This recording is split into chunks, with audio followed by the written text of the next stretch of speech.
започва да тече юнашко млечице.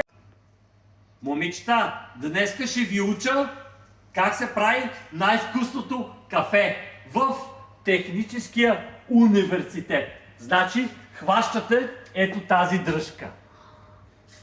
Тази дръжка не е като онази дръжка. И с рязко движение, представете си това с онова другото така да се откачи.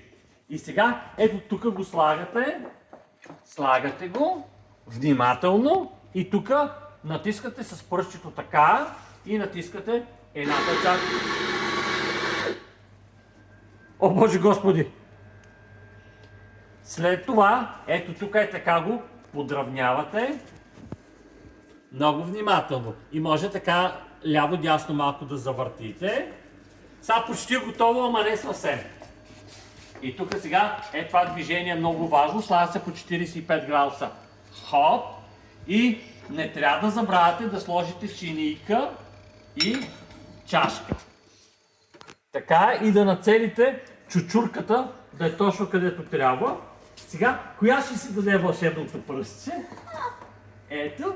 И сега с това вълшебно пръстче, ето тук натискаме. Хоп! И какво става? О, вълшебство! От чучурчето започва да тече кафе.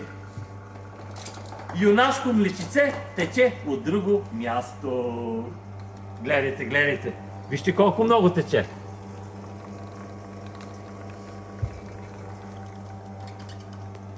Бармане, бармане, сипи тука, бармане, бармане, бармане. И след като последната капчица кафе капне, за да не отива в ира, аромата е невероятен, по принцип гледайте много да не разсипвате. Така. И трябва да сложим малко, ето от тези нещица, които се казват крутони. Това е старинна рецепта на баба ми. И тя ми е предала, тя е тайна, никой друг не я знае.